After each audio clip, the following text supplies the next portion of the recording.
sem a tady uvidíme, kolik poteče vody.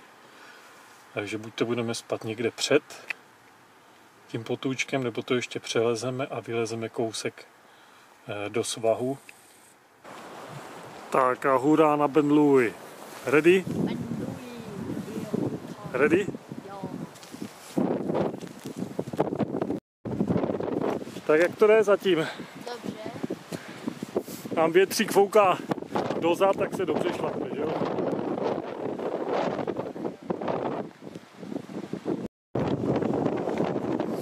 Tak naštěstí zatím jsme to překonali, potůček v pohodě, ale doufáme, že se nám to do zítřka nerozvodní, že jo?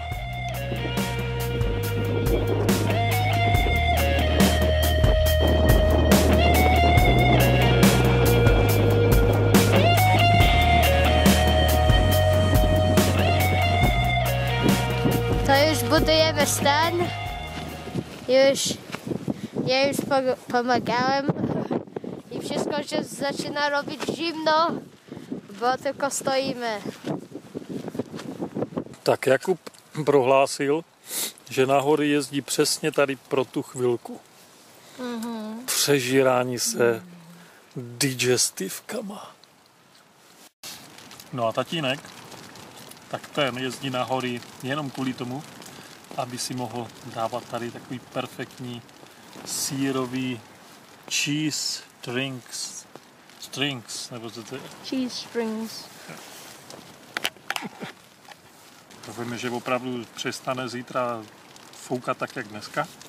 Protože dneska opravdu fouká. A že nás to neodfoukne. A zítra hezky vylezeme Ben Louis.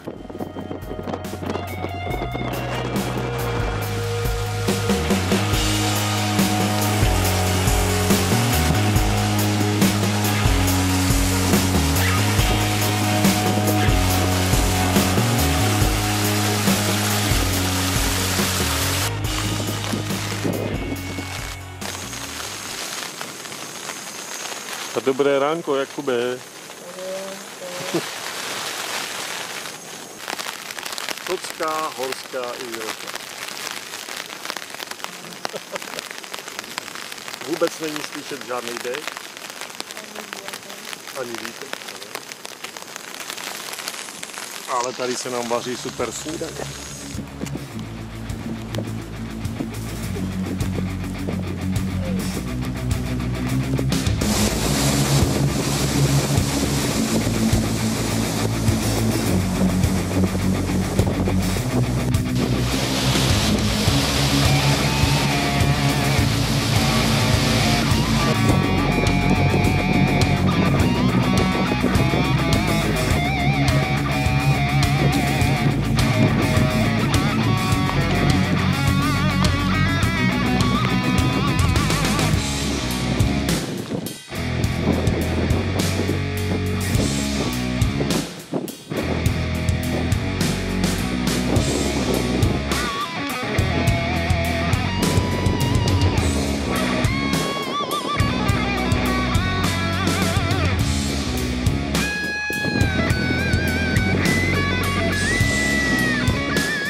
Jo, tak jsme tady, chlape.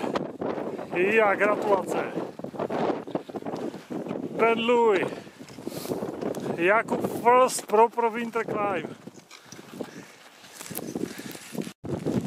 To trochę musimy za czasem biegać, bo już jest całkiem późno i wieje, ale już zeszliśmy na dół i stan, już pakujemy stan i wszystkie rzeczy. Ale cały czas fouka. Się nic nie zmieniło z